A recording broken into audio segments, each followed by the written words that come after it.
Hello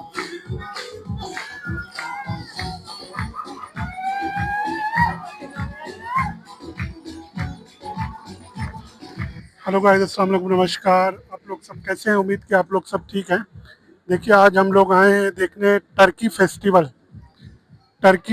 2025 Tokyo में हो नमस्कार। रहा है। टोक्यो के बिल्कुल बीच में योयोगी पार्क में आजकल एक अलग ही गजब की रौनक है। हाँ बिल्कुल। मौका है तुर्की महोत्सव 2025 का। जी। तो आज हम इसी रंगारंग वाइब्रेंट से आयोजन पर थोड़ी गहराई से बात करेंगे।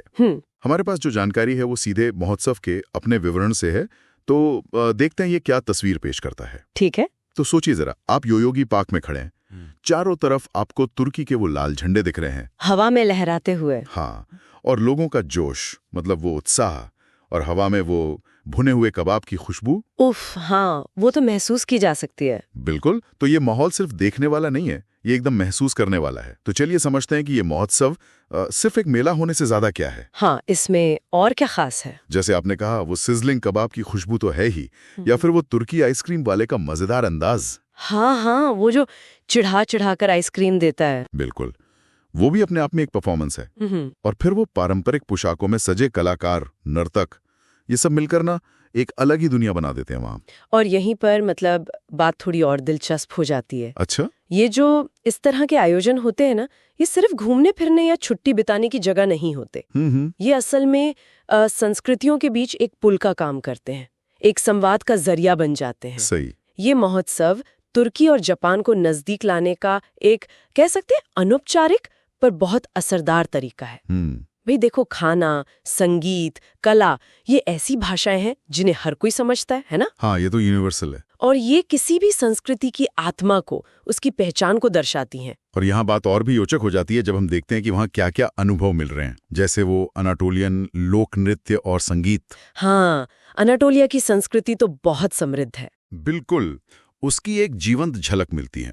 या फिर वो हाथ से बने सामान, वो खूबसूरत मोज़ाइक लैंप्स। ओह, वो तो कमाल के होते हैं। हाँ, और सेरेमिक टाइलें, उनको देखकर ही लगता है कि कितनी बारीकी और मेहनत का काम है ये। सही कहा। और हाँ, कड़क तुर्की कॉफी, उसके बिना तो तुर्की अनुभव अधूरा है। बिल्कुल। और एक और खास चीज का जिक्र करना चाहूंगी, एब्रू कला। हाँ, एब्रू आर्ट, वो पानी पर रंग फैलाकर कागज पर उतारने वाली कला है ना? जी हाँ, वही। और महोत्सव में इसे खुद आजमाने का मौका भी मिल रहा है। अच्छा, ये तो बढ़िया है। ये सदियों पुरानी तुर्की कला है और इसमें बहुत ध्यान और सब्र चाहिए होता है। सही कहा। और मुझे लगता है जब लोग खुद इसे ट्राई करते होंगे तो वो सिर्फ एक सुंदर सा डिजाइन घर नहीं ले जाते होंगे। नहीं, बिल्कुल नहीं। वो उस कला के पीछे की बारीकी, उसका इतिहास, बनाने वाले का हुनर, उसको शायद ज्यादा बेहतर समझ पाते होंगे। बिल्कुल सही। ये अनुभव जो है ना, ये सिर्फ जानकारी देने से कहीं ज्यादा गहरा होता है।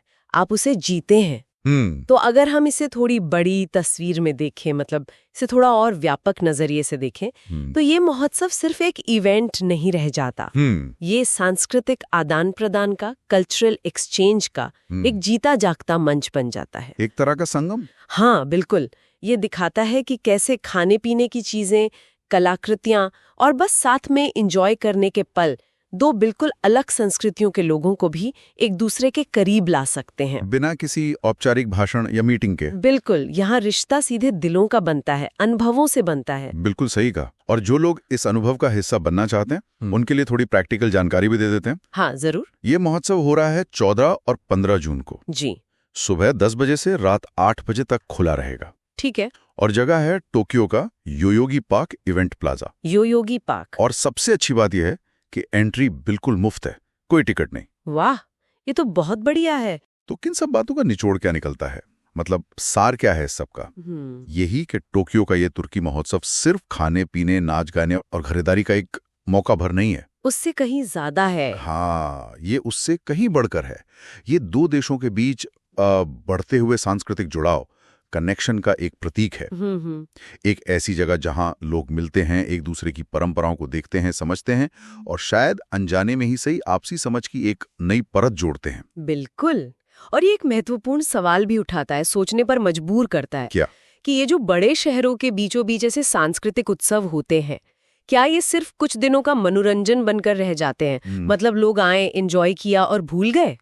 अच्छा पॉइंट है। या फिर ये विभिन्न समुदायों को जोड़ने में, उस शहर की अपनी एक मिली-जुली पहचान बनाने में कोई ज्यादा स्थायी, कोई डीपर भूमिका भी निभाते हैं? और एक और बात, जब हम किसी दूसरी अनजान संस्कृति के भोजन का स्वाद लेते हैं या उसकी कला देखते हैं, तो क्या ये सिर्फ उस संस्कृति के बारे में हमारी जानकारी बढ़ाता है, या फिर क्या ये हमारी अपनी सोच, दुनिया को देखने का हमारा नजरिया, उसे भी थोड़ा और खोलता है, थोड़ा और व्यापक बनाता है? वाकई ये सवाल तो सोचने लायक हैं कि इनका असर कितना गहरा और कितना स्थायी होता है। जी इसी विचार के साथ मुझे लगता है आज की हमारी ये बातचीत यहीं समाप्त करनी चाहिए। बिल्कुल।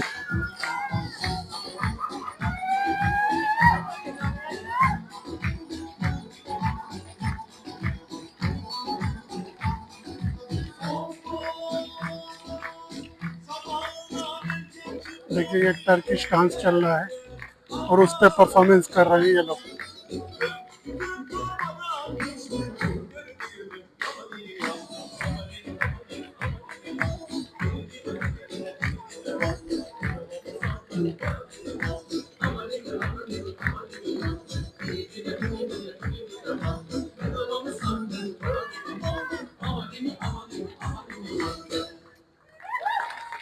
देखिए खत्म हुआ ये वाला डांस, बहुत बढ़िया परफॉर्मेंस थी इन लोगों की।